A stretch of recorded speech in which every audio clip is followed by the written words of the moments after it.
Mi madre y mi hermano me acusaron falsamente de agresión y su campaña de odio en línea me obligó a esconderme.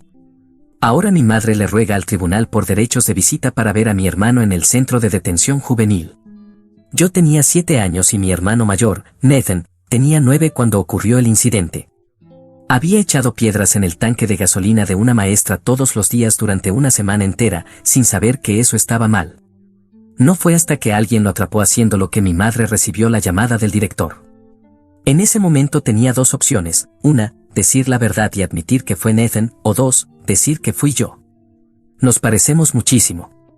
Ella dijo que fui yo, porque para mi madre necesitaba al menos un hijo angelical del cual presumir, y como yo era naturalmente más travieso que Nathan, lo eligió a él para cumplir ese rol.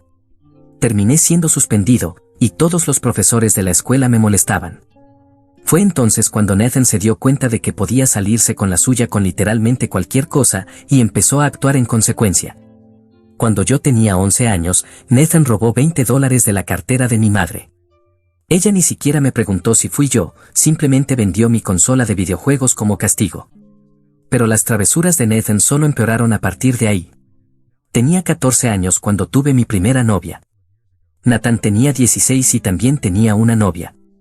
Un día, mi novia vio la parte trasera de la cabeza de Nathan besando a otra chica, lo grabó y lo envió a casi todos los grupos de chat de la escuela. Su teléfono se llenó de mensajes de odio y amenazas anónimas. Pero en lugar de admitirlo y enfrentar las consecuencias, le dijo a todos que fui yo. Y como todos en la secundaria adoraban el drama, todos le creyeron automáticamente, incluida mi madre. Y como en mi familia estamos completamente en contra de la infidelidad, prácticamente todos mis parientes dejaron de hablarme. Dejé de intentar tener vida social. Después de eso pensé, si simplemente mantenía la cabeza agachada hasta mudarme para la universidad, todo estaría bien. Pero, como probablemente ya imaginas, mi plan fracasó, porque cuando estaba en el penúltimo año, empezó a circular un rumor sobre Nathan en la escuela. Aparentemente, había abusado de una chica en una fiesta. Ella despertó en la cama junto a él sin recordar nada de lo que había pasado. No tenía idea de si era cierto o no, pero cuanto más escuchaba las historias de todos, más coincidencias encontraba. Empecé a tramar un plan para hacer que confesara, pero mis planes fueron interrumpidos, porque una semana después de que nacieran los rumores, la gente comenzó a amenazar con golpearme después de clases. Me lanzaban huevos mientras caminaba de regreso a casa. No fue hasta que un chico me lanzó un puñetazo durante el almuerzo que me di cuenta de lo que estaba pasando. Nathan, de alguna manera, había convencido a todos de que fui yo. Ese día volví a casa temprano sin saber qué demonios hacer. Recuerdo vivir con tanto miedo que ni siquiera quería salir de la casa. Pero cuando llegó el fin de semana, las cosas tomaron un giro oscuro. Recibí una notificación de que me habían etiquetado en una publicación en Instagram. Pero cuando hice clic, se me cayó el alma al suelo. La cuenta era anónima, pero estaba seguida por casi todos en la escuela. La descripción incluía mi dirección, mi número de teléfono, correo electrónico, seguido por una descripción detallada de a quien había violado y exactamente cómo lo había hecho. Casi vomité del estrés. Tenía las manos y los pies helados. Intenté revisar mi WhatsApp para ver si había alguien a quien pudiera acudir, pero solo había una persona, la única que no me culpó por la infidelidad de Nathan. Mi papá. No había hablado con él en casi 10 años, pero cuando lo llamé, lo primero que me preguntó fue si quería ir a su casa y que él pagaría el Uber. Suspiré aliviado y me fui inmediatamente. De camino, pasé por 4 Toyota Corollas llenos de adolescentes furiosos de 18 años, todos dirigiéndose a mi casa. Por suerte no me vieron, y supe que me quedaría en casa de mi padre por un tiempo. Cuando llegué, ni siquiera me preguntó por qué lo había contactado. Simplemente me dio un gran abrazo y puso El Expreso Polar en la televisión, mi película navideña favorita desde que tenía 5 años. Pero en cuanto Tom Hanks empezó a narrar, rompí a llorar. Las lágrimas pronto se convirtieron en hiperventilación y en 2 minutos estaba teniendo un ataque de ansiedad total. No podía ni hablar, solo le mostré la publicación de Instagram. Hijo, yo sé que tú no harías eso, dijo. Fue la primera vez que alguien vio lo bueno en mí. Me calmé de inmediato y él siguió hablando. Aparentemente, mi madre siempre trató mucho mejor a Nathan, y mi padre siempre intentó defenderme. Pero las cosas se intensificaban rápidamente, y cada vez que mi padre me defendía, mi madre se ponía violenta. Esa fue la razón de su divorcio. Le dije que mi madre me había dicho que él solía golpearla, Por eso nunca me acerqué antes. Él solo asintió, pero la mirada en sus ojos me dijo que entendía y que me perdonaba. Fue el mayor acto de amor que alguien me había demostrado en la vida, así que volví a llorar. Mi padre me aseguró que no me preocupara, que él se encargaría de todo y que estaba en buenas manos. Sonreí, porque en ese momento no entendía el peso de sus palabras. No sabía lo en serio que lo decía. Me protegió tan bien, que no supe lo que les había hecho a Nathan y a mi madre hasta que ya era demasiado tarde para deshacerlo. Pasé esa primera noche en casa de mi padre simplemente durmiendo, como un sueño profundo de verdad que no había tenido en años. Cuando desperté el domingo por la mañana, tenía 37 llamadas perdidas y más de 100 mensajes de texto. La mayoría eran de chicos de la escuela que me amenazaban. Algunos eran de mi madre exigiendo saber dónde estaba. Apagué el teléfono y caminé hacia la cocina. Mi padre estaba haciendo panqueques, como si fuera un domingo totalmente normal. Me preguntó si quería chispas de chocolate en los míos, y casi empecé a llorar otra vez. No podía recordar la última vez que alguien cocinó el desayuno específicamente para mí.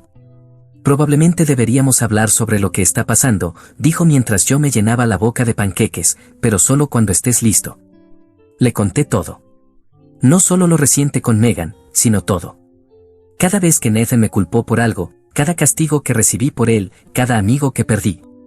Mi padre simplemente escuchó, haciendo preguntas de vez en cuando, pero nunca dudando de mí. Cuando terminé, se veía realmente triste. Sabía que tu madre lo favorecía, pero no tenía idea de que había llegado a este punto, dijo. Explicó que después del divorcio había intentado obtener la custodia de los dos, pero mi madre convenció al juez de que él era peligroso. Incluso entrenó a Nathan para que dijera que papá nos gritaba mucho. Yo era demasiado joven para testificar, así que simplemente fui donde mi madre me llevó. ¿Qué hacemos ahora?, pregunté. No puedo volver a la escuela, todos piensan que soy un monstruo. Mi padre pensó por un momento. Primero necesitamos pruebas de que no fuiste tú. Luego nos encargamos de Nathan. No estaba seguro de lo que quería decir con encargarse de Nathan, pero sinceramente me sentí aliviado de que alguien me estuviera ayudando. Pasamos el domingo tratando de averiguar dónde había estado la noche de la fiesta de Jake. Recordé que había pedido pizza, así que encontramos el recibo en mi correo electrónico. Fue entregada a las 9:30 de la noche, justo cuando la gente decía que ocurrió el incidente con Megan. También tenía marcas de tiempo de logros en mi PlayStation que mostraban que estaba jugando Skyrim hasta las 2 de la mañana. El lunes por la mañana, mi padre llamó a la escuela y les dijo que no iría por un tiempo debido a preocupaciones de seguridad. La señora de asistencia no parecía sorprendida. Aparentemente, varios padres ya habían llamado exigiendo que la escuela hiciera algo con ese chico Williams, refiriéndose a mí. Mi padre se tomó el día libre del trabajo y me ayudó a crear una cuenta privada de Instagram. Reunimos todas mis pruebas, el recibo de la pizza, los registros de juego, capturas de pantalla de los mensajes que envié esa noche, y lo publicamos todo con un mensaje simple: no estuve en la fiesta de Jake. Estuve en casa jugando videojuegos. Quien haya lastimado a Megan, no fui yo. Envié el enlace a las 5 personas de la escuela que no se habían vuelto completamente en mi contra. No eran realmente amigos, solo personas del club de computación que eran neutrales en todo el drama. Les pedí que lo compartieran si me creían. Para esa tarde, recibí mensajes de 2 de ellos diciendo que la publicación se estaba difundiendo. Algunas personas empezaban a cuestionar la historia. No era mucho, pero era algo. El martes, mi padre volvió al trabajo y yo me quedé en su apartamento todo el día, alternando entre ansiedad y aburrimiento.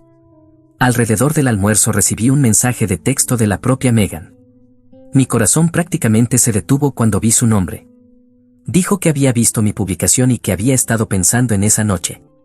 Admitió que en realidad nunca vio la cara de la persona que la llevó al dormitorio. Solo recordaba a alguien con mi complexión y color de cabello. También dijo que no estaba 100% segura de que algo hubiera sucedido. Simplemente se despertó confundida y sin su camisa.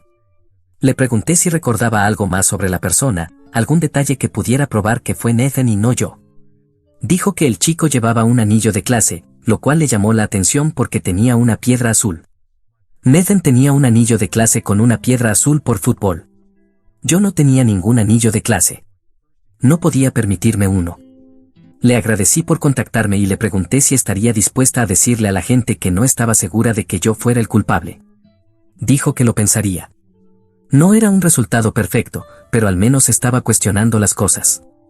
El miércoles por la mañana, mi madre apareció en el apartamento de mi padre.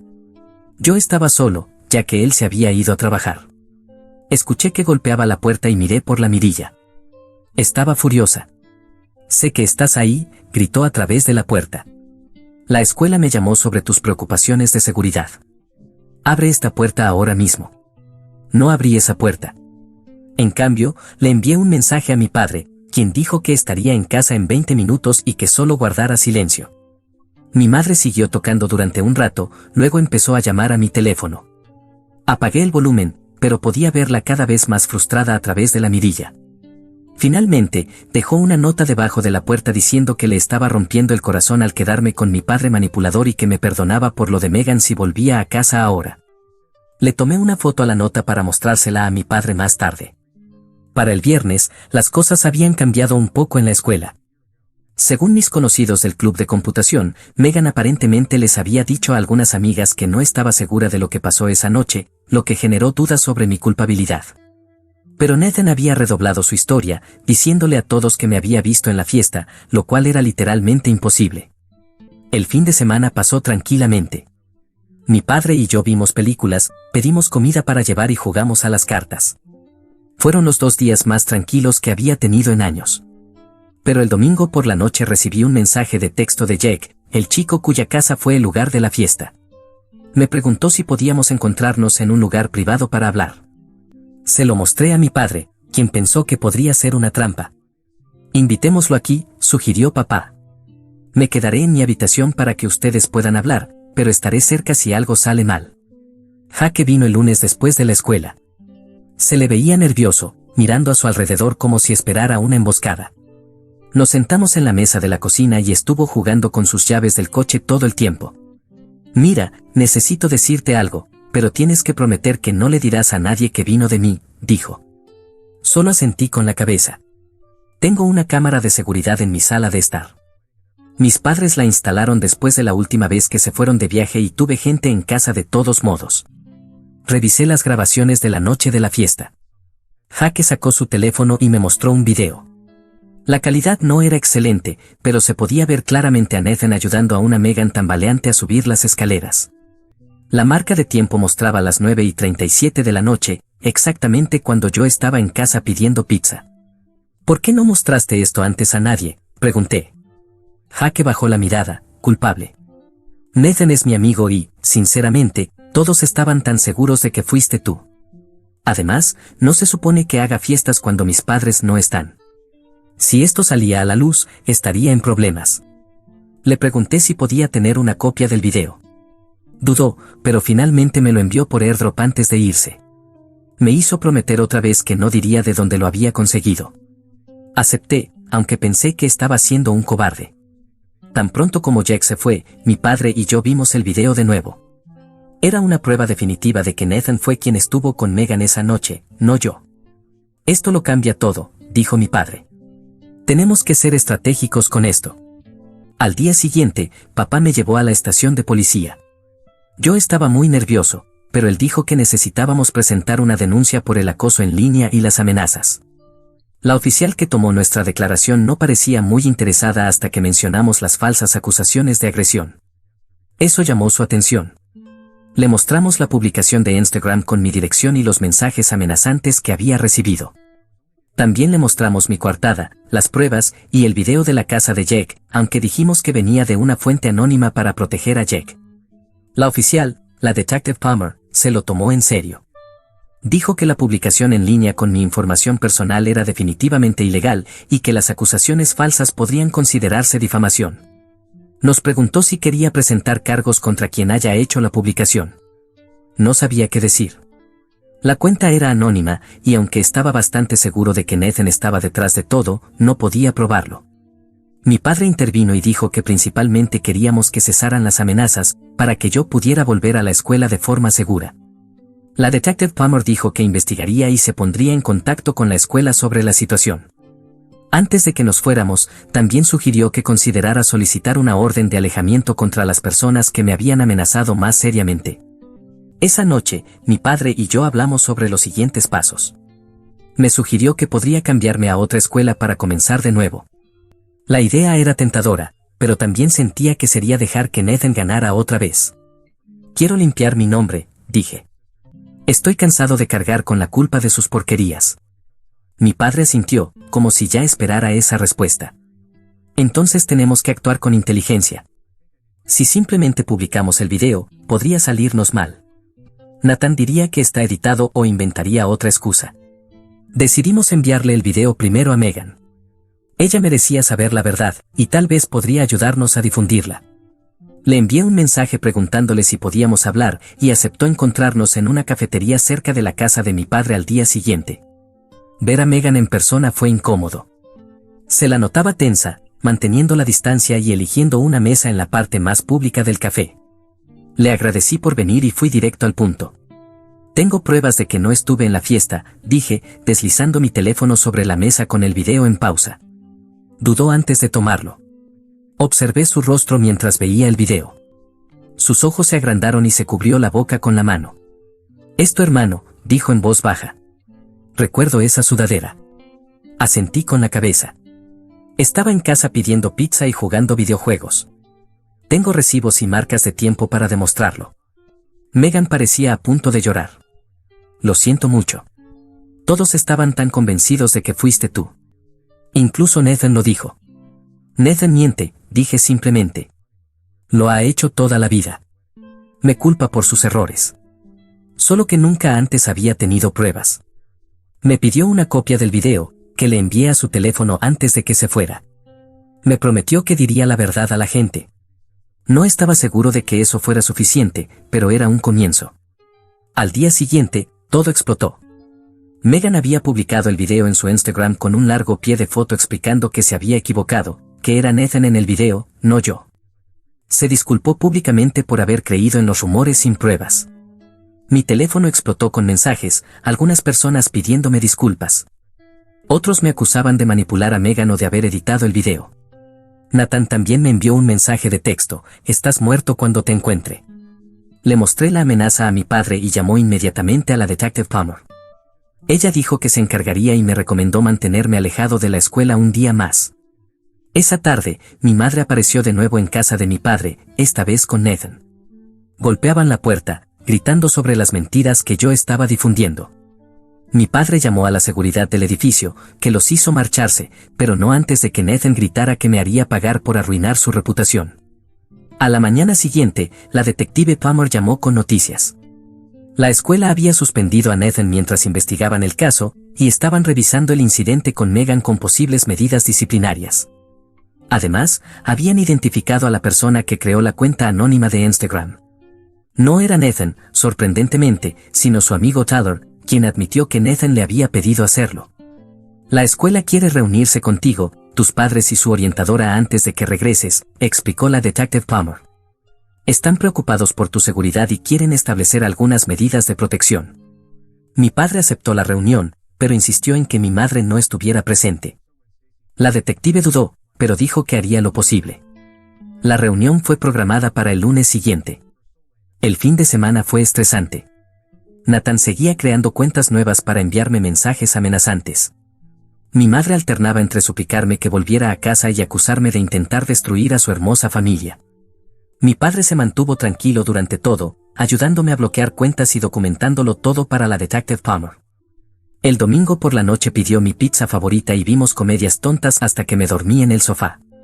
El lunes por la mañana fuimos a la escuela.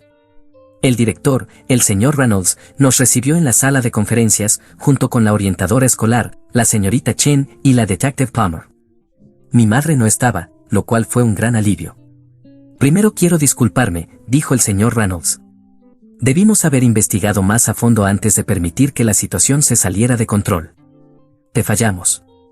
La señorita Chen explicó que habían hablado con varios estudiantes que confirmaron que Nathan había estado diciendo que fui yo quien estuvo en la fiesta. También revisaron las pruebas que había entregado para demostrar mi coartada. «Creemos que fuiste falsamente acusado», dijo. «Estamos preparados para hacer ajustes para garantizar tu seguridad cuando regreses». Los ajustes incluían cambiar mi horario para evitar clases con Nathan, proporcionarme un espacio privado para almorzar si lo necesitaba, y que los profesores me vigilaran regularmente. También dijeron que Nathan permanecería suspendido hasta que el comité disciplinario tomara una decisión final. Pregunté qué pasaría con los chicos que me habían amenazado. El señor Reynolds me aseguró que ellos también enfrentarían consecuencias, aunque no podía dar detalles específicos por políticas de privacidad. Antes de irnos, la detective Plummer nos apartó. Taylor ha aceptado cooperar por completo. Ha entregado mensajes de texto de Nathan dándole instrucciones sobre qué publicar sobre ti. Esto fortalece considerablemente tu caso. Sentí una extraña mezcla de satisfacción y temor. Era bueno tener pruebas, pero sabía que esto no sería el final.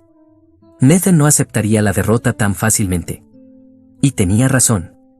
Esa noche, Nathan apareció solo en el apartamento de mi padre. Esta vez no gritaba. Preguntó con calma si podíamos hablar. Mi padre dudó, pero aceptó dejarlo entrar después de asegurarse de que realmente estaba solo. Nathan se sentó en nuestro sofá, con aspecto de haber envejecido 10 años. Tenía los ojos rojos y no dejaba de frotarse las manos con nerviosismo. Me van a expulsar, dijo en voz baja. Y los padres de Megan están presentando cargos.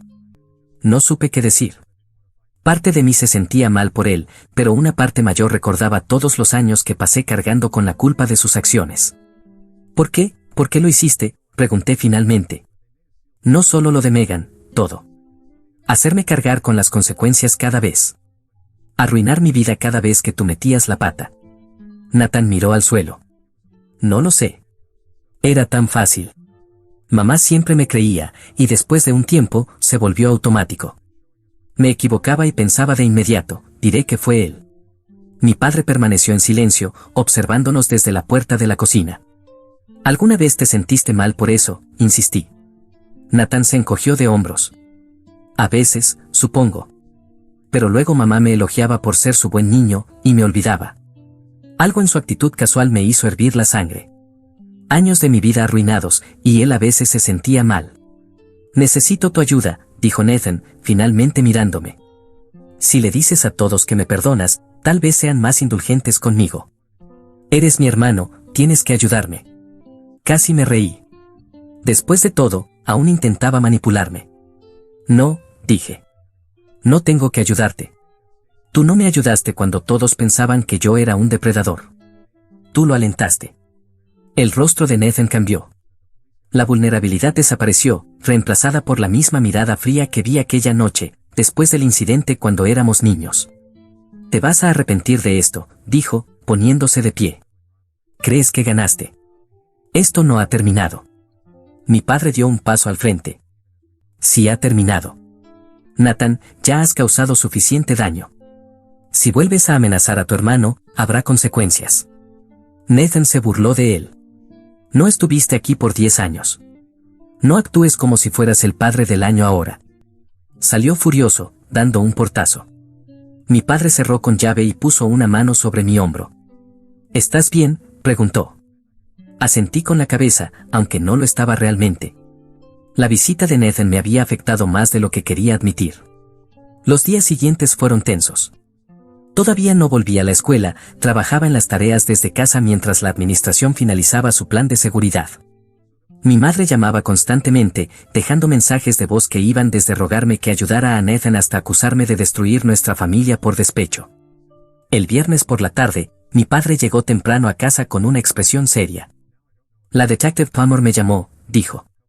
Han arrestado a Nathan. Sentí que se me hundía el estómago. ¿Por qué? Entró por la fuerza a casa de Jack y lo agredió. Al parecer lo culpa por haber proporcionado el video que lo metió en problemas. Me dejé caer con fuerza en el sofá.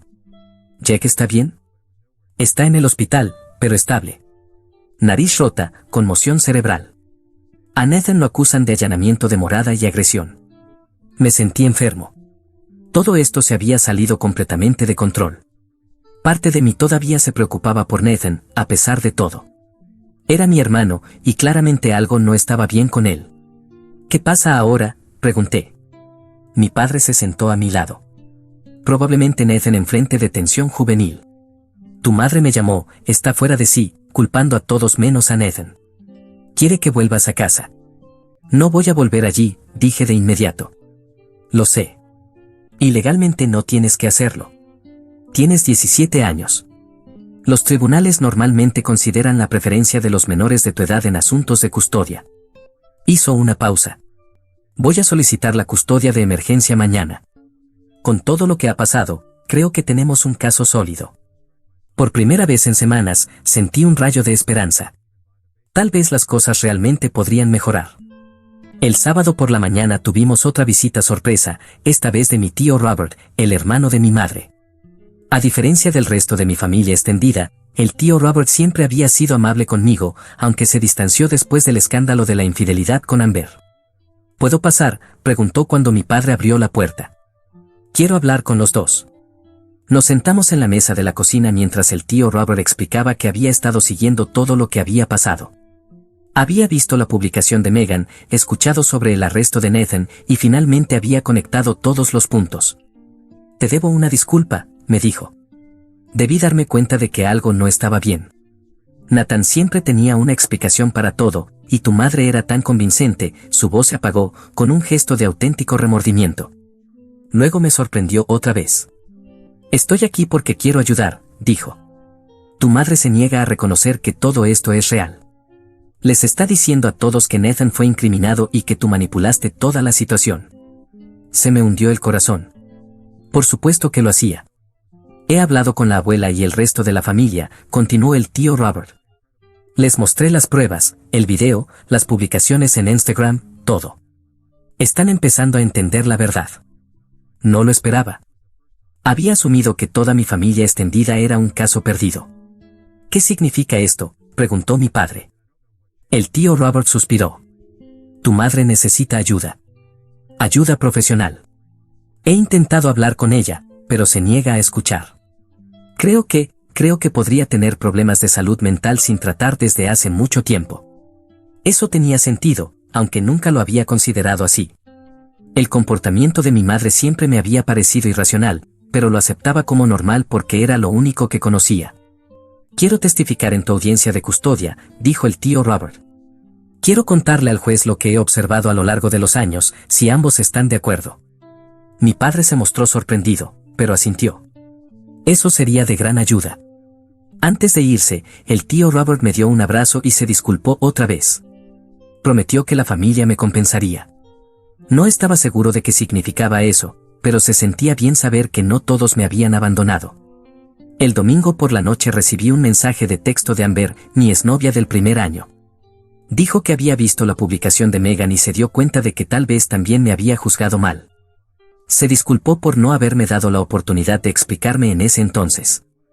Agradecí su mensaje, pero le dije que era demasiado poco, demasiado tarde. Tal vez fue algo rencoroso, pero después de todo lo que había pasado, sentía que tenía derecho a un poco de rencor. El lunes por la mañana, mi padre y yo fuimos al juzgado para la audiencia de custodia de emergencia. Estaba nervioso, movía la pierna sin parar durante todo el camino. Mi madre estaría allí, y no la había visto desde que apareció en nuestra puerta con Nathan. La sala del tribunal era más pequeña de lo que esperaba. Mi madre ya estaba allí con su abogada. Intentó acercarse a mí cuando entramos, pero el alguacil la detuvo. Se veía terrible, con el cabello sucio y ojeras marcadas. A pesar de todo, sentí una punzada de preocupación. La audiencia fue sorprendentemente rápida. El abogado de mi padre presentó las pruebas, las falsas acusaciones, el patrón documentado de favoritismo hacia Nathan por parte de mi madre, el arresto reciente y los mensajes amenazantes que yo había recibido. El tío Robert testificó, describiendo cómo mi madre siempre había impulsado la narrativa de Nathan es perfecto y cómo me castigaba por cosas que no había hecho. La jueza me preguntó directamente si quería vivir con mi padre. Respondí que sí, sin dudarlo. Luego preguntó si quería tener algún contacto con mi madre. Esa fue más difícil de responder. Tal vez algún día, dije. Pero no ahora. Necesito espacio. La jueza asintió como si entendiera. Le concedió a mi padre la custodia total temporal, con la posibilidad de revisar las visitas con mi madre después de 3 meses de consejería familiar. Al salir, mi madre intentó hablar conmigo otra vez. El alguacil le permitió acercarse esta vez. Esto no ha terminado, dijo, repitiendo las palabras que Nathan había dicho antes. Has hecho que todos se vuelvan en mi contra, mi propia familia, mi propio hijo. Mi padre intentó intervenir, pero levanté la mano para detenerlo. No, mamá. Tú hiciste esto sola. Elegiste a Nathan por encima de mí una y otra vez. Le permitiste hacerme daño. Le ayudaste a hacerme daño. Sentí que se me llenaban los ojos de lágrimas, pero las contuve. Espero que busques ayuda, de verdad. Pero no puedo estar cerca de ti ahora. Me alejé antes de que pudiera responder.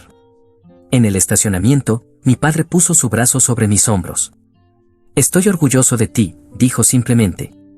Esa tarde nos reunimos con la señorita Chen en la escuela para finalizar mi regreso. Con Nathan en detención juvenil y una orden de restricción en vigor, se abordaron las preocupaciones inmediatas de seguridad. También habían hablado con mis profesores sobre la situación, para que no tuviera que explicarla una y otra vez. No podemos controlar lo que dicen los demás estudiantes, advirtió la señorita Chen, pero hemos dejado claro que el acoso de cualquier tipo no será tolerado. Mi primer día de regreso fue el miércoles. Fue extraño e incómodo, pero no tan malo como temía. La gente me miraba y susurraba, pero nadie se me acercó directamente. Algunos del club de computación se sentaron conmigo durante el almuerzo, actuando como si nada hubiera pasado. Aprecié su apoyo silencioso más de lo que ellos sabían. Para el viernes, las cosas empezaban a sentirse casi normales. Algunos profesores incluso se esforzaban en ser amables conmigo, lo cual era una experiencia nueva. Después de la escuela, Jake me estaba esperando junto a mi casillero. Su cara todavía estaba amoratada por el ataque de Nathan, con una venda en la nariz. «Hola», dijo con torpeza. «Solo quería decir que lo siento por no haber hablado antes. Tenía miedo de perder amigos, lo cual es bastante patético comparado con todo lo que pasaste tú». Le dije que estaba bien. Al final hizo lo correcto, lo cual era más de lo que habían hecho la mayoría. También, añadió, habrá una fiesta en mi casa el próximo fin de semana. Una fiesta de verdad esta vez. Mis padres la aprueban. Deberías venir. Me sorprendió la invitación. Lo pensaré, respondí, aunque no estaba seguro de estar listo para fiestas todavía. Esa noche le conté a mi padre sobre la invitación de Jack. Parecía complacido. Está bien tener opciones, dijo. No tienes que ir si no te sientes cómodo, pero es bonito que te incluyan. Asentí, sintiéndome extrañamente emocional. Es raro. Durante tanto tiempo solo estaba tratando de sobrevivir hasta poder escapar a la universidad. Y ahora estoy pensando que tal vez la secundaria no tiene que ser completamente horrible durante el próximo año y medio. Mi padre sonrió. No lo será. Y pase lo que pase, lo enfrentaremos juntos. Le creí. Por primera vez en años, sentí que tenía un futuro real. Uno que no estuviera definido por las mentiras de Nathan o el favoritismo de mi madre. El camino por delante no sería fácil. Nathan eventualmente saldría de la detención juvenil. Mi madre probablemente seguiría intentando contactarme. Pero ya no estaba solo. Tenía a mi padre, al tío Robert, y tal vez incluso a algunos amigos. Me fui a la cama esa noche sintiendo algo poco común, esperanza. No solo por escapar, sino por una felicidad real. No sabía exactamente qué planes tenía mi padre a largo plazo para Nathan y mi madre, pero fuera lo que fuera, confiaba en que me protegería. Después de todo, era el único que alguna vez lo hizo. La audiencia de custodia había terminado, pero yo aún me sentía tenso. Cada vez que sonaba mi teléfono, parte de mí esperaba ver el nombre de Nathan aparecer con nuevas amenazas, aunque él estaba en detención juvenil y técnicamente no podía contactarme. Mi padre notó que me sobresaltaba con las notificaciones y me sugirió cambiar el tono de llamada por algo menos alarmante. Tal vez algo de ese juego que siempre estás jugando, dijo una noche mientras cocinaba. Era una cosa pequeña, pero demostraba que estaba prestando atención. Lo cambié por el sonido de subir de nivel de Skyrim, lo cual me hacía sonreír cada vez que lo escuchaba. Un par de semanas después de volver a la escuela, las cosas empezaban a sentirse casi normales. Algunos chicos aún susurraban cuando pasaba, pero la mayoría ya había pasado a nuevos dramas. Incluso hice algunos amigos reales en el club de computación. No solo conocidos que me toleraban, sino personas que me invitaron a su servidor de Discord y pedían mi opinión sobre cosas. Jake también seguía al pendiente de mí. Su rostro se estaba curando y se había vuelto extrañamente protector. Cuando un estudiante de último año hizo un comentario sobre mí en la cafetería, Jake lo detuvo de inmediato. No necesitaba protección, pero era agradable saber que alguien estaba de mi lado. Un viernes después de la escuela, el tío Robert llamó y preguntó si quería ir a cenar ese fin de semana. La abuela estará allí. Él añadió, ha estado preguntando por ti. No había visto a mi abuela desde antes de que comenzara todo este desastre. La idea me ponía nervioso, pero mi padre me animó a ir. Los lazos familiares son importantes, dijo, los que valen la pena conservar, al menos. El tío Robert me recogió el sábado por la tarde. El viaje en coche fue un poco incómodo al principio, pero llenó el silencio contándome noticias familiares aleatorias, que mi primo había entrado en la universidad, que mi otro tío había comprado un bote, cosas normales, que no tenían nada que ver con Nathan ni con mi madre. Cuando llegamos a su casa, mi abuela ya estaba allí, sentada en su sillón de siempre.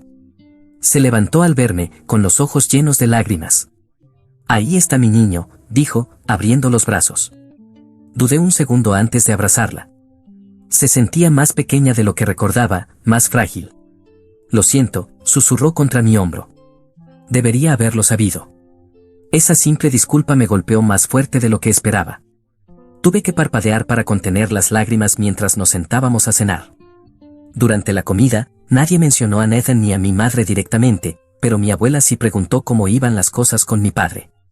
Muy bien, le dije. Me está enseñando a conducir los fines de semana. Ella asintió con aprobación. Tu abuelo me enseñó a conducir, ¿sabes? Decía que era una natural. Después de cenar, el tío Robert me llevó aparte. Tu madre ha estado llamando a todos en la familia, dijo en voz baja. Está tratando de que la gente esté de su lado para la audiencia de custodia permanente. Sentí que se me encogía el estómago. ¿Está funcionando? Él negó con la cabeza. No como ella espera. La mayoría ha visto las pruebas, y el arresto de Nathan fue la gota que colmó el vaso para muchos de nosotros. Antes de irme, mi abuela puso algo en mi mano, una pequeña llave con una cadena. Es para la caja de pesca de tu abuelo, explicó. Siempre quiso que tuviera su equipo de pesca cuando fueras lo suficientemente mayor. Creo que ya es hora. Sabía lo que ese gesto significaba. En nuestra familia, el equipo de pesca del abuelo era casi sagrado. Era su forma de decir que todavía era parte de la familia. La familia de verdad, no esa versión distorsionada que mi madre había creado. La siguiente fecha de la corte se fijó para dentro de 3 meses. Mi padre y yo empezamos a ir a terapia. Él por su cuenta, y yo con sesiones individuales y en grupo para adolescentes con problemas familiares. Al principio me resistía, pero mi terapeuta, la doctora Melissa, resultó ser sorprendentemente genial. No me obligó a hablar de mis sentimientos de inmediato. Solo me dejó desahogarme hablando de videojuegos hasta que me sentí cómodo. Las acciones de tu hermano reflejan sus propios problemas, no tu valor, me dijo en una sesión. Y la incapacidad de tu madre para ver la verdad no es tu responsabilidad. Sonaba simple cuando ella lo decía, pero creerlo era más difícil. 17 años siendo el chivo expiatorio de la familia no desaparecen de la noche a la mañana. Mientras tanto, mi padre se encargaba de los asuntos legales con su abogado. Estaban solicitando la custodia total permanente, con visitas supervisadas para mi madre, condicionadas a que completara la terapia. No estaba seguro de cómo me sentía respecto a verla, pero la doctora Melissa dijo que no tenía que decidirlo de inmediato. Llegó abril, y recibimos noticias de que Nathan sería liberado anticipadamente de la detención juvenil por buen comportamiento. Mi padre llamó de inmediato a nuestro abogado, quien nos aseguró que la orden de alejamiento seguía vigente. Nathan no podía acercarse a menos de 500 pies de mí ni contactarme de ninguna manera. ¿Y si simplemente aparece en la escuela?, pregunté, con el pánico subiéndome al pecho. No volverá a tu escuela, explicó mi padre.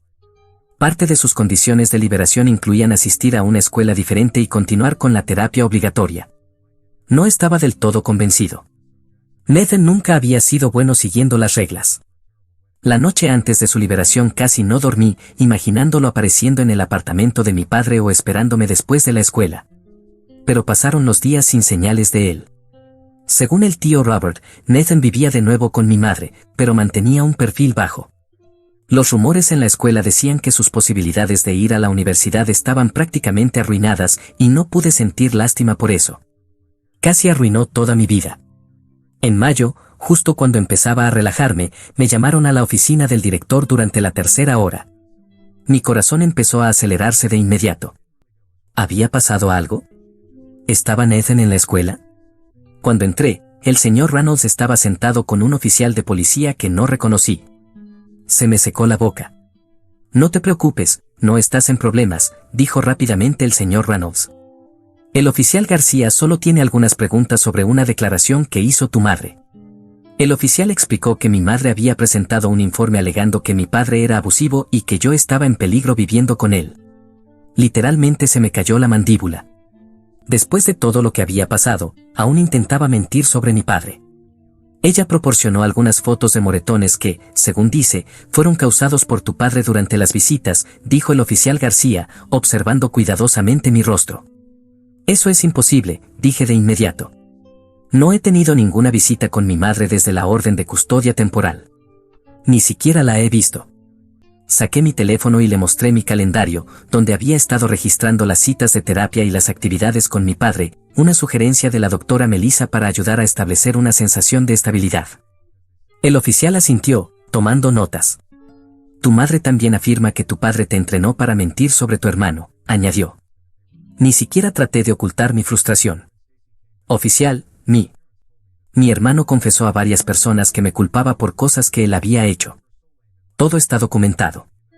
Y literalmente fue arrestado por agredir a alguien que proporcionó pruebas a mi favor. Después de responder a más preguntas, el oficial pareció satisfecho. Antes de irse, me dijo que tenían que investigar todas las denuncias, pero que mi declaración quedaría registrada. El señor Reynolds se disculpó por la interrupción y me escribió un pase para volver a clase. Llamé a mi padre inmediatamente después de la escuela. No se sorprendió. Su abogado ya había sido contactado sobre las acusaciones. Es un movimiento desesperado, dijo con calma. Ella sabe que la audiencia de custodia permanente se acerca y se le están acabando las opciones. Después de eso, volví a tener pesadillas. Soñaba que estaba de nuevo en mi antigua casa, con Nathan mirándome con una sonrisa desde la puerta de mi habitación. La doctora Melissa me sugirió escribir los sueños para quitarles poder, lo cual sonaba tonto, pero en realidad ayudó, un poco. Una semana antes de la audiencia de custodia, recibí un correo inesperado de Megan. No habíamos hablado realmente desde que publicó el video aclarando mi nombre. La línea del asunto era simple, pensé que debería saberlo. Megan explicó que Nathan se había puesto en contacto con ella, supuestamente para disculparse, pero que durante la conversación intentó convencerla de que yo había manipulado las pruebas en video y había hecho que todos se volvieran contra él por celos. Solo quería que lo supieras, escribió. Obviamente no le creí, pero pensé que debería saber que aún intenta culparte. Reenvié el correo a mi padre y a nuestro abogado. Lo añadieron al expediente creciente de pruebas que mostraban el patrón de comportamiento tanto de Nathan como de mi madre. Llegó el día de la audiencia, con un nudo en el estómago que no desaparecía. Mi padre hizo panqueques otra vez, tratando de establecerlo como nuestro ritual de buena suerte. Aprecié el gesto, pero apenas pude comer. El juzgado se sentía más familiar esta vez, aunque no menos intimidante. Mi madre ya estaba allí con su abogada, y sorprendentemente también Nathan. Se suponía que él no debía testificar, ya que seguía siendo menor de edad con antecedentes penales recientes, pero supongo que pensaron que su presencia podría influir en la jueza de alguna manera. Nathan no me miró cuando entramos. Miraba fijamente al frente, con las manos entrelazadas en su regazo. Mi madre, en cambio, intentaba captar mi mirada, lanzándome esas miradas suplicantes que me daban escalofríos. La audiencia comenzó con la abogada de mi padre presentando las pruebas que habíamos reunido desde la orden temporal, incluyendo mi asistencia constante a terapia, mejora en el rendimiento escolar y un entorno familiar estable. Luego vino la gran revelación, presentó el correo de Megan y 3 mensajes similares de otros estudiantes, todos mostrando que Nathan seguía intentando culparme. Cuando el abogado de mi madre contrainterrogó a mi padre, intentó retratarlo como un oportunista que había reaparecido tras años de ausencia. Mi padre se mantuvo tranquilo, explicando que durante 10 años había enviado tarjetas de cumpleaños, regalos de Navidad y manutención consistentemente, a pesar de haber sido bloqueado para verme. Nunca dejé de intentar ser parte de la vida de mi hijo, dijo. Simplemente no me lo permitieron. Me llamaron a testificar después. Había practicado con la doctora Melissa, pero aún así me temblaban las manos cuando juré decir la verdad. La jueza, diferente a la de la audiencia de emergencia, me pidió que describiera mi situación actual de vida y cómo me estaba adaptando. Está bien, dije, intentando sonar más seguro de lo que me sentía. Tengo mi propio cuarto. Estoy mejorando en la escuela. Estoy haciendo nuevos amigos. Mi padre y yo cocinamos juntos casi todas las noches y me está enseñando cosas prácticas como cambiar el aceite de un coche. El abogado de mi madre intentó hacerme admitir que extrañaba a mi familia, que solo estaba enojado y que eventualmente lo superaría. Respiré hondo antes de responder. Sí extraño partes de mi vida anterior, admití. Pero no extraño que me culpen por cosas que no hice. No extraño ser castigado por los errores de Nathan. Y no extraño que mi madre lo eligiera a él por encima de mí, una y otra vez. Vi a mi madre estremecerse por el rabillo del ojo, pero seguí. Mi padre me cree cuando le digo la verdad. No asume que estoy mintiendo, ¿saben lo importante que es eso? Después de vivir toda tu vida con gente que siempre espera lo peor de ti. La jueza me preguntó si quería algún tipo de contacto con mi madre o con mi hermano. Tal vez algún día, con mi madre, si busca ayuda y realmente reconoce lo que pasó, respondí. Pero no con Nathan. No después de todo lo que hizo. Al bajarme del estrado, Nathan finalmente me miró. Su expresión ya no era de rabia, sino vacía. De alguna manera, eso fue peor que el odio. La jueza llamó a un receso breve antes de tomar su decisión. Mi padre y yo esperamos en una pequeña sala de conferencias, sin hablar mucho. Nuestro abogado parecía optimista, pero yo había aprendido a no dar nada por hecho. Cuando regresamos a la sala del tribunal, la jueza no perdió el tiempo. Concedió a mi padre la custodia física y legal permanente. A mi madre se le permitirían visitas supervisadas después de completar 6 meses de terapia, con un informe de progreso presentado ante el tribunal. La evidencia muestra claramente un patrón de alienación parental y uso del hijo como chivo expiatorio, dijo la jueza. Este tribunal no puede, en conciencia, devolver al menor a un entorno donde se le haya causado tal daño psicológico. Mi madre comenzó a llorar en voz alta, aferrándose al brazo de Nathan. Él simplemente se quedó allí sentado, mirando al frente, como antes. No sentí nada al verlos. Ni satisfacción, ni lástima, ni siquiera alivio todavía. Solo entumecimiento. Fuera del juzgado, el tío Robert nos estaba esperando. Me abrazó torpemente y luego le dio la mano a mi padre. La familia está contigo, me dijo. Para lo que necesites. Esa noche, mi padre pidió pizza y vimos las 3 películas de Volver al Futuro, algo que habíamos querido hacer desde hacía semanas. A mitad de la segunda, finalmente me cayó la realidad, esto era permanente. Estaba a salvo. Mi padre no iba a desaparecer. Y no tendría que volver a ser el chivo expiatorio de Nathan. Empecé a llorar de la nada. Mi padre pausó la película de inmediato, visiblemente preocupado. Estoy bien, logré decir. Es solo que, sigo esperando que algo salga mal. Él asintió, como si lo entendiera perfectamente. Va a tomar tiempo confiar en que realmente está seguro. Eso es normal. Los siguientes meses fueron tranquilos, que era justo lo que necesitaba. Al parecer, Nathan fue aceptado en una universidad pequeña al otro lado del país. El tío Robert me dijo que sus calificaciones siempre habían sido lo suficientemente decentes y que mi madre había contratado algún tipo de consultor para ayudar con las solicitudes. Traté de no pensar en él empezando de nuevo en un lugar donde nadie sabía lo que había hecho. Mi madre completó su terapia ordenada por la corte y solicitó una visita. Yo no estaba listo, y mi padre apoyó mi decisión de esperar. La sanación ocurre en tu tiempo, no en el de ella, dijo. Para cuando empezó el último año, mi vida había cambiado por completo. Tenía amigos de verdad. Los profesores me conocían como mi propia persona, no como el hermano problemático de Nathan. Incluso empecé a salir con una chica del club de computación llamada Riley, a quien no le importaba en lo más mínimo el drama familiar. Una tarde de octubre llegué de la escuela y encontré a mi padre sentado en la mesa de la cocina con una expresión seria. Tu madre llamó, dijo. Nathan fue expulsado de la universidad.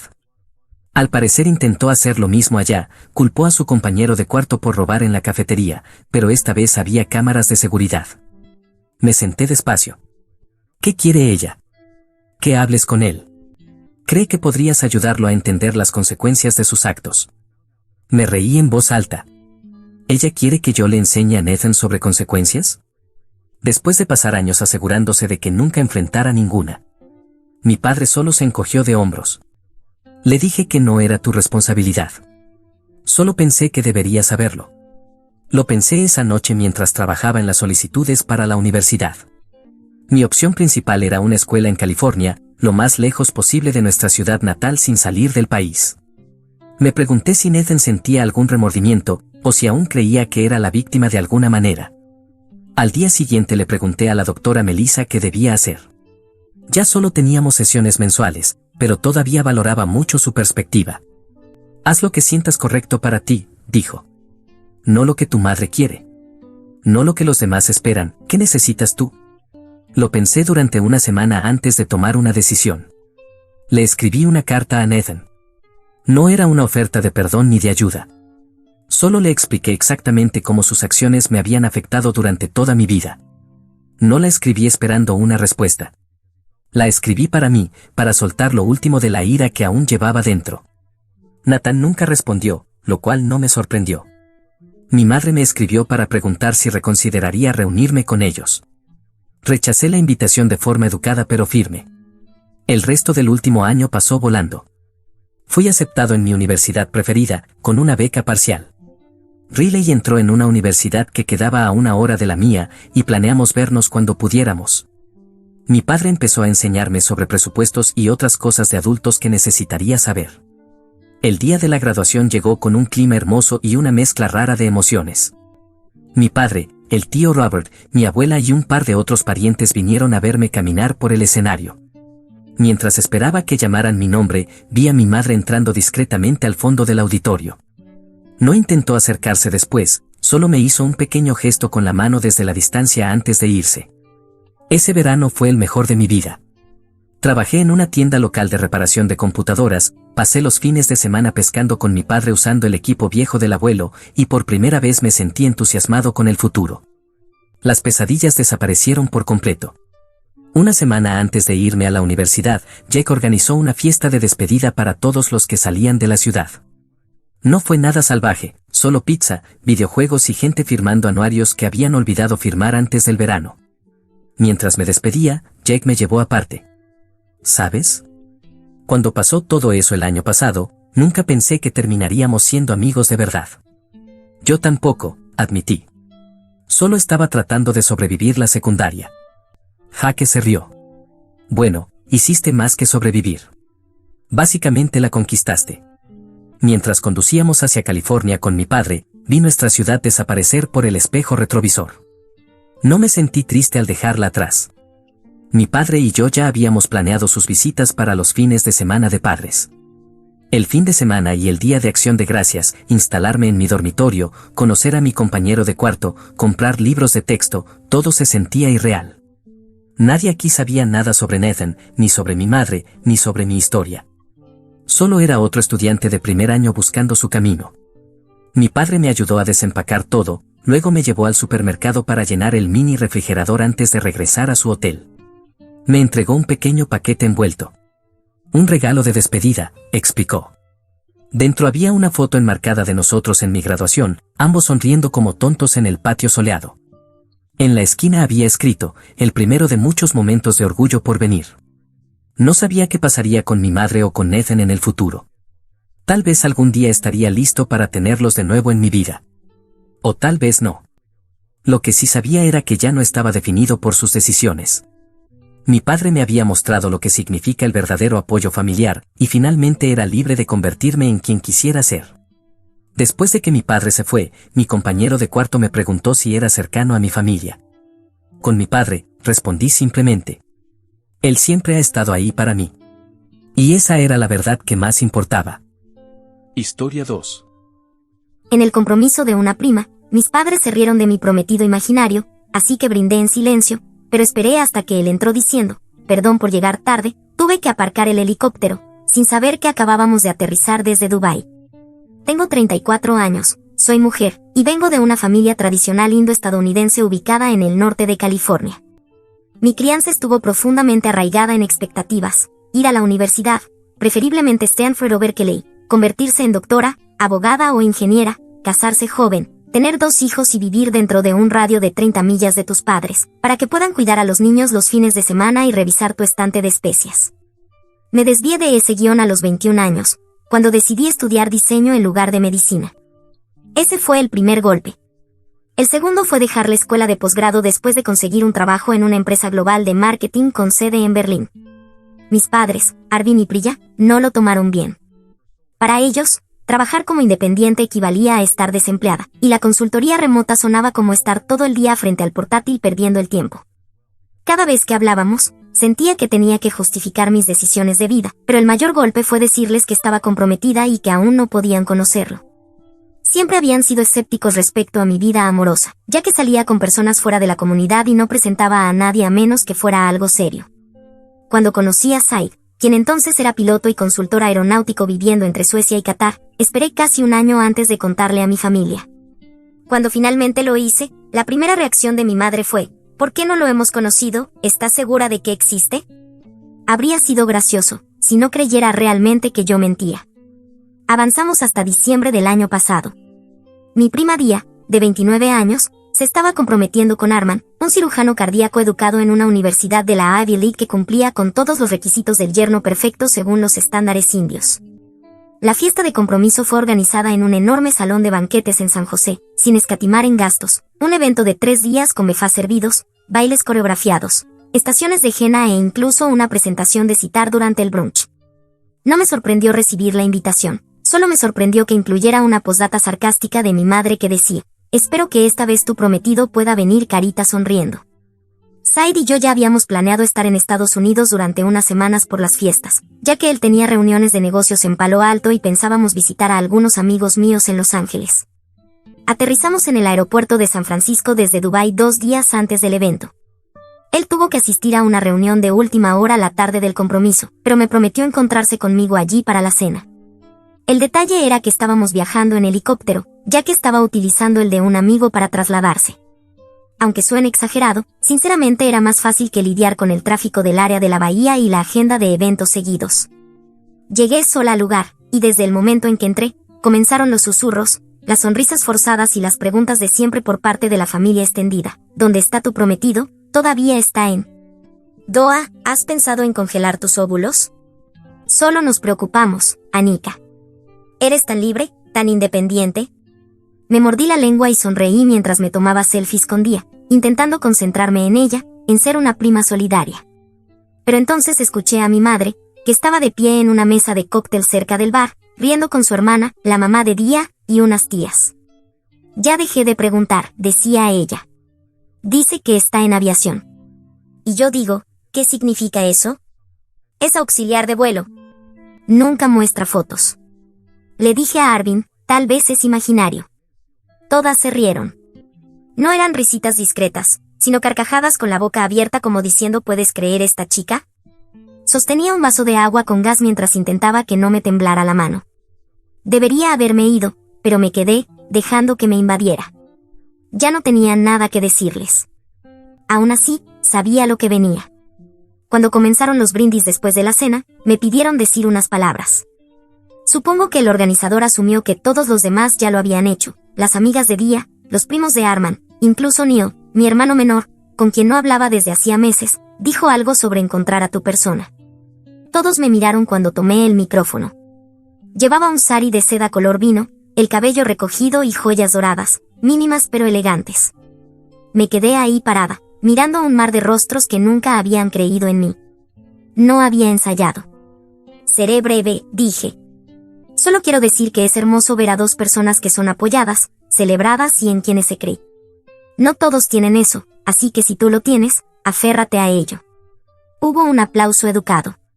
Y entonces ocurrió. Un fuerte zumbido mecánico, al principio lejano, pero luego inconfundible. Era el sonido de las hélices de un helicóptero. La gente empezó a murmurar, Dia miró por la ventana, confundida, y el organizador corrió a la puerta. Entonces entró Said. Llevaba un traje azul marino entallado, sin corbata, con el reloj brillando bajo las luces del candelabro y el cabello ligeramente alborotado por el viento. Desentonaba, pero de una forma que hacía que todos los demás parecieran mal vestidos. Perdón por llegar tarde, dijo sonriendo, tuve que aparcar el helicóptero. Alguien literalmente soltó un jadeo. Y entonces él caminó directamente hacia mí y me besó la frente. ¿Me perdí tu brindis?, preguntó suavemente. No, le respondí, llegaste justo a tiempo. La atmósfera de la sala había cambiado. No necesitaba mirar alrededor para saberlo, la temperatura de la tensión se había transformado, ya no estaba impregnada de escepticismo, juicio ni esa particular forma de cortesía fingida a la que me había acostumbrado en este tipo de eventos.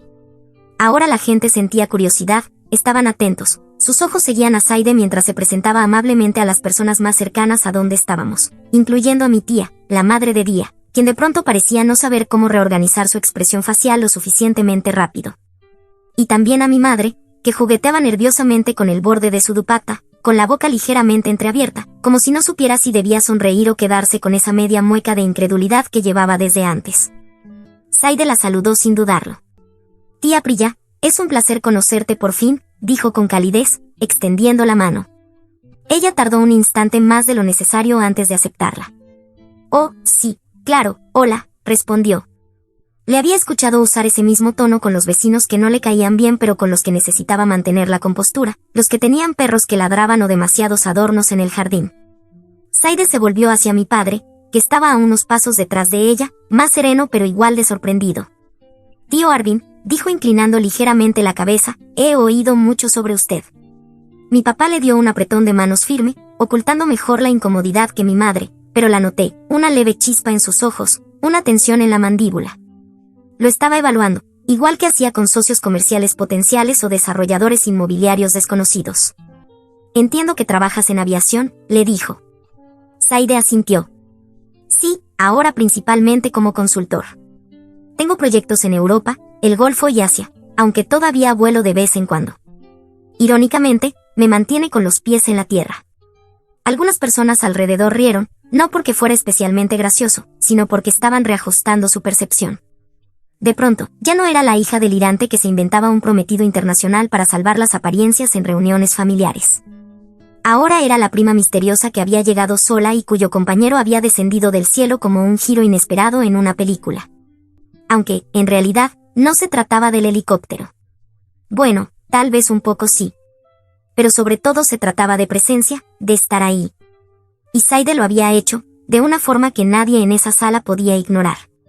Mientras lo rodeaban algunos de mis primos segundos y tíos curiosos que de repente encontraron fascinante su trabajo, yo me tomé un momento para observar la escena. Era surrealista. Pasé años entrando en salas como esa, preparándome en silencio para el juicio, y ahora yo era la tormenta. Mi primo Neil, aún con aire triunfante por su discurso anterior, se acercó a mí durante el postre. «Entonces», dijo, «¿ese es tu chico?» Lo miré con un poco de cansancio, pero sin intención de dejar pasar el momento. «Sí», le dije, «él es Saide». Soltó una risita corta, aún mirando hacia donde Saide estaba, rodeado de una pequeña multitud. Para ser honesto, no creí que fuera real. «Sí», respondí, «mucha gente no lo creyó». Se quedó en silencio un instante, tal vez para disculparse, tal vez para cambiar de tema. Pero no le di la oportunidad. Me alejé para buscar a Día. Y en su mérito, ella no parecía lo más mínimo molesta por la atención que había atraído la llegada de Saide. Siempre había sido así, elegante, centrada, con la dosis justa de rebeldía como para apoyarme en silencio sin decir mucho a su madre. Me apretó la mano al acercarme. «Mejor momento de la noche», susurró. «No estaba intentando robarte protagonismo», le dije con sinceridad. «No lo hiciste», respondió. «Solo recuperaste tu lugar, y ya era hora». Más tarde, esa noche, mi madre me apartó cerca de la escalera que llevaba al área del ballet. Se la veía inquieta, pero también curiosa. «¿Por qué no nos dijiste que él vendría?», preguntó. Me encogí de hombros. ¿Habría cambiado algo? Dudó un momento. «Es solo que no me di cuenta». «¿De que no te diste cuenta?», pregunté con los brazos cruzados.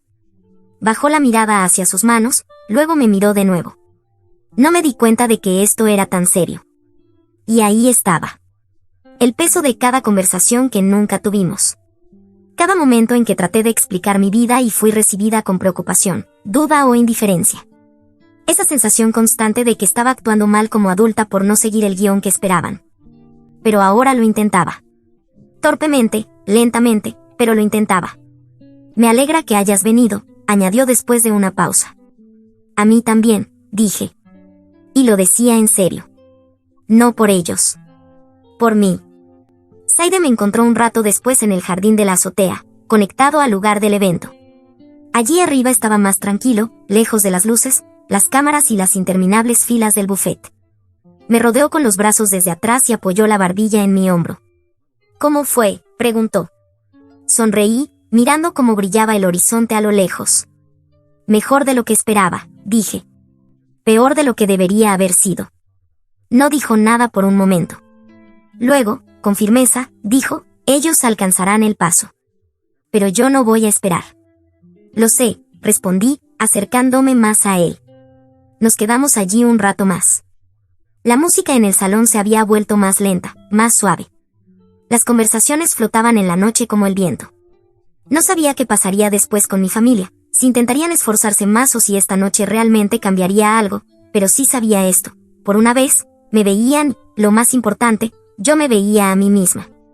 Saide y yo nos quedamos en la azotea hasta que casi todos se habían ido. Las estrellas apenas se veían por encima de la neblina del área de la bahía, aunque el aire se había despejado debajo de nosotros. La fiesta se fue apagando lentamente, entrando en esa fase extraña donde las tías empiezan a empacar las sobras en tuppers y los tíos se quedan con vasos de whisky en la mano, sin querer irse pero sin aportar mucho a la conversación. Lo observábamos todo desde arriba, como si fuéramos espectadores de una obra en la que ya no necesitábamos actuar. Finalmente bajamos a despedirnos de Dia y Arman. Estaban otra vez en la pista de baile, un poco alegres y radiantes, con esa naturalidad de quienes no tienen que ganarse la aprobación de nadie. Abracé a Dia con fuerza y le dije que lo había hecho genial. Ella respondió que yo también, que no tenía idea de lo satisfactorio que había sido para ella. Las dos nos reímos. Arman le dio a Saide un choque de puños, y él respondió con esa calma confiada que siempre lo caracteriza. Mientras nos dirigíamos a la fila del ballet, podía sentir las miradas de mis padres desde el otro lado del salón. No dijeron mucho durante nuestra salida. Mi papá hizo un gesto educado con la cabeza y mi mamá le ofreció a Saide una sonrisa leve, tensa, que casi podía pasar por calidez. Estuvo bien, no esperaba una transformación, aunque sabía que algo había cambiado. Tal vez no de forma dramática ni inmediata, pero sí en lo profundo, como una grieta que empieza a abrirse en la base de algo que parecía inamovible.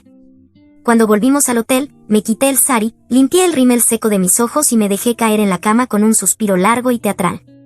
¿Tan mal?, preguntó Saide, ya medio fuera del traje, con la corbata tirada sobre el sofá. No mal, respondí mirando al techo, solo, pesado.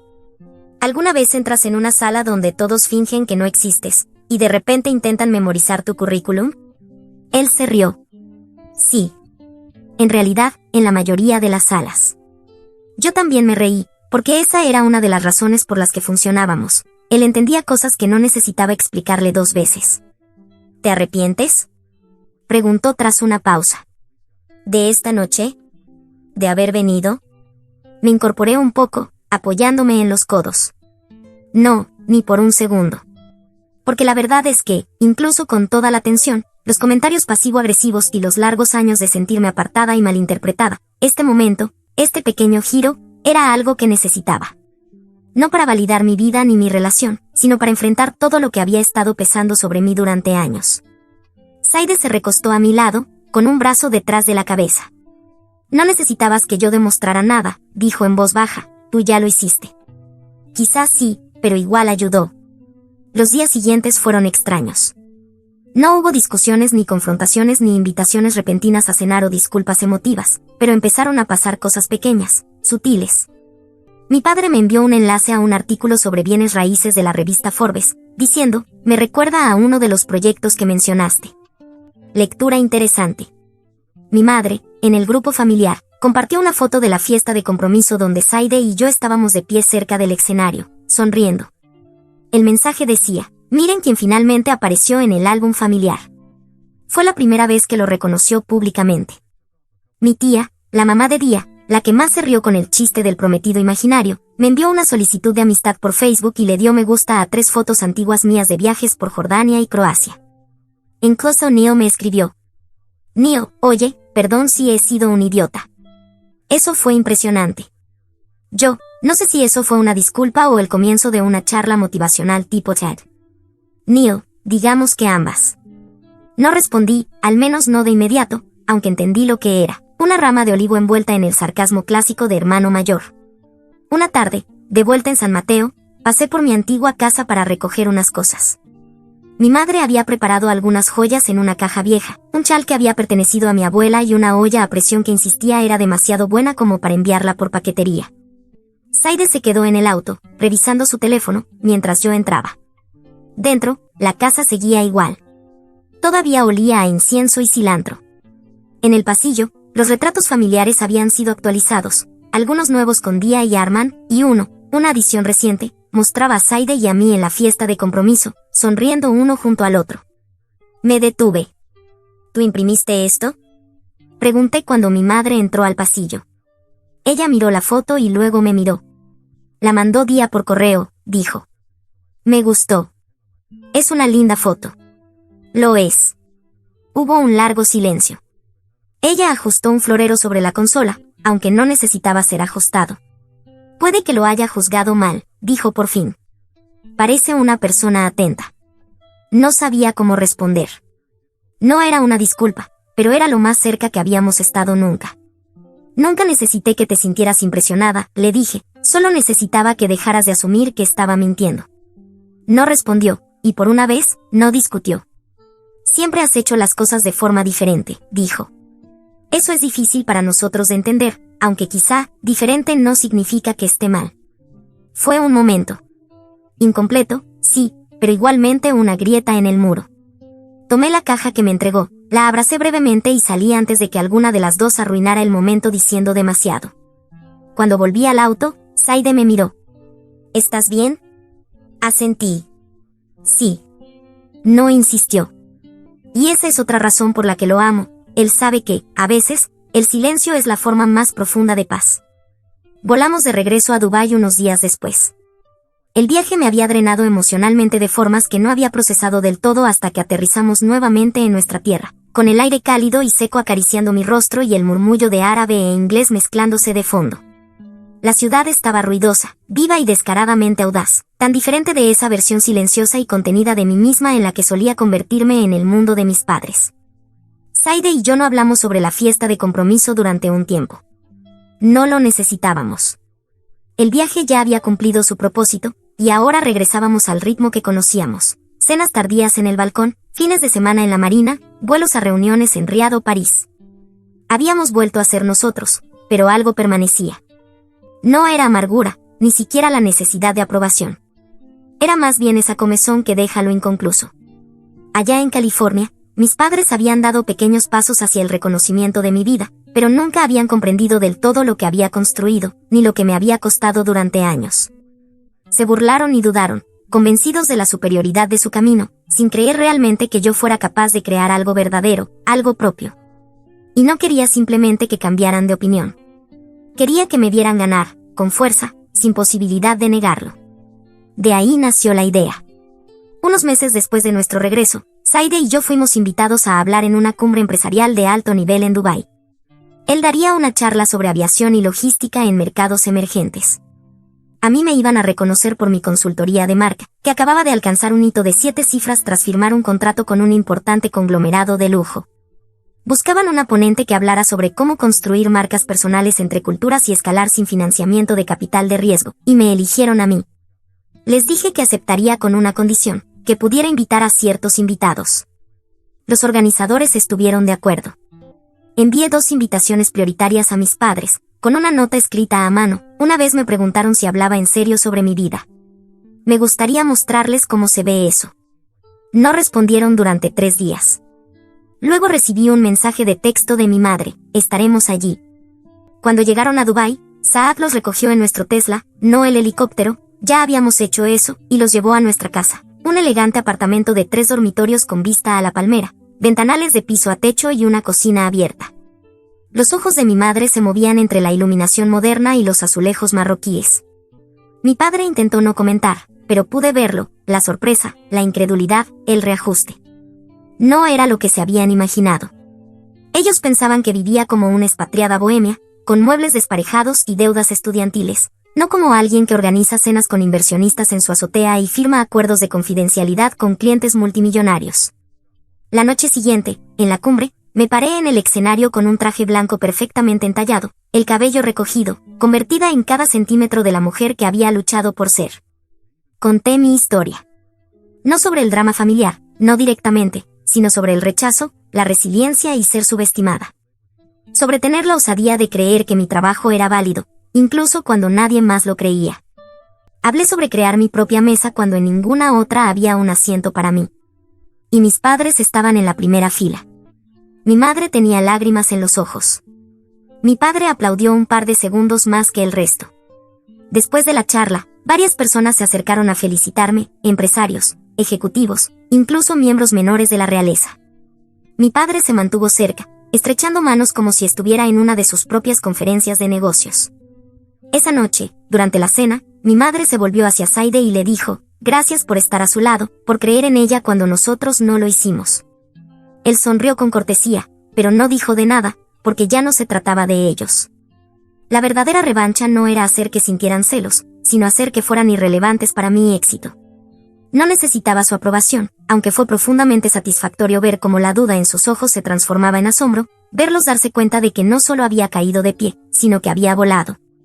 Más adelante en la semana, antes de que volaran de regreso a California, mi padre me apartó en el balcón. Lo has hecho bien, dijo. Antes no lo veía, pero has construido algo real. Lo miré. Este hombre que alguna vez me dijo que el arte y el diseño eran solo pasatiempos, que hacía apenas 2 años me ofreció pagarme una maestría porque temía que acabara sola. Lo sé, respondí. Asintió y luego añadió. Estoy orgulloso de ti. Tardé 34 años en escuchar eso. Y para cuando lo dijo, ya no lo necesitaba. Pero igual, lo recibí con gratitud. Esa, para mí, fue la mejor clase de venganza. No el helicóptero. No el discurso. No los boletos en clase ejecutiva ni la vista al mar desde mi cocina. La verdadera venganza fue convertirme en la persona que ellos jamás imaginaron que podría ser, y luego darles un asiento en primera fila.